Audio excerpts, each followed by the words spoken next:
nos confrères de l'équipe dévoilent leur enquête sur les salaires en Ligue 1. Et comme chaque année, ce qui frappe le plus, c'est l'écart entre ce que gagnent certains et leur rendement sur le terrain. J'ai listé quelques exemples. Kurzawa, 500 000 euros pour ne jamais jouer. Par mois. Hein. Par mois, bien sûr. Oui. Moukielé, 700 000 euros et un statut de remplaçant au PSG. Il n'y a pas que le PSG qui est concerné. Non, mais c'est toujours par mois. Oui, non. Tu peux pas le dire à chaque fois. Non, mais ça peut être surprenant, c'est pour ça. Oui, c'est bien, c'est bien bizarre. Oui. Joaquin Correa, quatrième Marseillais le mieux payé à 450 000 par mois. Je me suis étouffé ce matin. Quelques bouts de match seulement. Combien 450. Wolé À Lyon, Dejan Lovren, 400 000. Wolé Alors, sachant qu'il ne joue plus. Et puis alors, on peut ajouter aussi Gaëtan Laborde. International, international, Gaëtan Laborde. Ah non. Non. À la peine à Nice, c'est le joueur le mieux payé à Nice. Fut un temps pour passer un cap, il fallait être international. Maintenant, même sans être avec ta sélection, 300 000 avec ton pour pays, Gaëtan Laborde. Alors, 300 000. Est-ce que la Ligue 1 dépense mal son argent ? 32-16 pour des badges. Écoute, c'est très clair, Jean-Louis. Alors après, moi, ça me fait pas mal à la tête parce que si tu critiques, on a tendance à te dire, toi, tu craches dans la soupe, tu en as profité il y a quelques années. Et j'en ai profité, il n'y a pas dans les mêmes proportions. C'est sûr, il y a une inflation, et l'inflation, ils en profitent bien, certains, ça c'est clair. Mais j'étais pas malheureux, et on n'était pas malheureux. À l'arrivée, une fois que tu as dit ça, il y avait des critères qui étaient bien précis, et ce que je t'ai dit, dans un club, quand tu es le mieux payé, en général, c'est que déjà tu représentes ton pays, c'est la base. Aujourd'hui, on le voit, le niveau de certains salaires dans des clubs, et pas forcément que les meilleurs clubs, me surprennent. Donner autant d'argent à des jeunes joueurs qui ont quasiment rien prouvé ou qui viennent de petits clubs de Ligue 1, qui ont des caps à passer, c'est sûr qu'ils ont du mal à les passer parce que psychologiquement, ils se disent je prends 200, 300 000 par mois. Écoute, je suis tranquille, un contrat de 4-5 ans, j'ai le temps de progresser. Donc déjà, leur vision, elle n'est pas bonne et je peux comprendre que par moment, certains même ne progressent plus, ils régressent. Et donc ça, c'est problématique. Et c'est pour ça que les clubs devraient se pencher sur ces niveaux de salaire et ces grilles de salaire. Ça, c'est la première chose. Et puis après, la deuxième chose, moi, que les stars dans les clubs, que les attaquants, et c'est souvent eux qui te font gagner les matchs, qui te marquent des buts, soient les mieux payés, ça me choque pas en fait. Mbappé, alors c'est à l'extrême, 6 millions par mois, mais bon, ok, le PSG aujourd'hui a les moyens, si tu veux, et ils se mettent pas dans le rouge, si tu veux, quand ils donnent 6 millions à Mbappé. Donc je vais même pas aller parler de ça. C'est énorme, attention. Hein, mais on le connaissait, ce salaire, en gros. En plus, le salaire de Aubameyang qui a mis du temps, mais qui marque des buts et tout ça, avec son passé... Écoute, tu te dis... Et surtout qu'il est arrivé libre en plus. En plus, donc si tu as envie de te faire plaisir et lui donner ça, et que le club accepte de lui donner ça, écoute, ça ne me concerne pas. Par contre, là où je te dis qu'il travaille mal, c'est tous les joueurs qui sont dans ces clubs-là, à Marseille, à Lyon, des joueurs qui soit jouent pas, remplaçants, ou sont loin d'être décisifs, sont cramés parce qu'ils sont en fin de carrière, et c'est eux qui sont tout en haut du panier. Et quel exemple tu donnes à la jeunesse, quel exemple tu donnes au club, parce que c'est un frein forcément financièrement pour la suite. C'est des emplâtres. À Lyon, regarde ce qui me choque à Lyon, c'est que les 4 plus gros salaires à Lyon, c'est les 4 plus anciens. Lacazette, Matic, Tolisso, Lovren. Non mais les mecs, ils sont quasiment en pré-retraite. Mais comment on peut travailler comme ça ? Comment Jean-Michel Aulas, il a pu travailler comme ça ? Après, c'est John Textor qui a pris la suite. Mais comment un gamin, Jean-Michel Aulas, qui vient de nous l'expliquer, un gamin comme Cherki, où on peut lui tomber dessus sur l'état d'esprit, t'imagines, il prend 320 000 par mois. Oui, pas à plaindre. Non mais... Bien sûr qu'il n'est pas à plaindre, mais 320 000 à 18 ans, Jean-Louis, comment tu veux que psychologiquement il y arrive ? C'est normal qu'il ait tendance à se voir un peu trop beau, un peu trop beau. Les clubs de Ligue 1, arrêtez de chialer dans ces cas-là. Financièrement, les droits télé, vous demandez tout ça, mais déjà travailler différemment et donner de l'argent à ceux qui le méritent, mais arrêtez de faire des emplâtres comme ça. Jérôme, en fait, le problème de la France, c'est qu'on est obligé de surpayer. Pourquoi ? Parce que sinon, tu n'as pas d'effectif. Ah bon ? Bah oui. Parce que le problème, c'est que tu parles des jeunes joueurs. Si tu ne les payes pas, si tu les augmentes pas dans ton club, ils s'en vont. Qu'est-ce qu'ils vont faire ? Ils s'en vont. Donc tu ne pourras pas les garder. Donc en fait, c'est problématique. Là, je vais dans ton sens.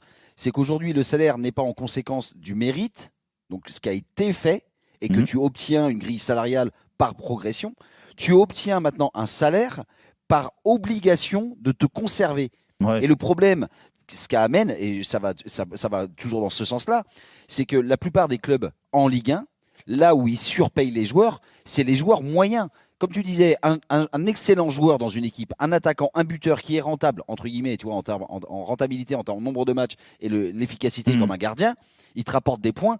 Lui, il a son salaire qui est direct, qui est visible direct. Il sera jamais trop payé, tu veux dire. Voilà. Mais le problème, c'est tout le reste de l'effectif, donc on va dire les titulaires réguliers, qui eux, tu es obligé de jouer à 11. Donc tu peux avoir un club qui va se permettre d'avoir 4 joueurs ultra performants, donc bien payés, mais le reste, tu joues comment? Donc tu es obligé d'avoir un effectif.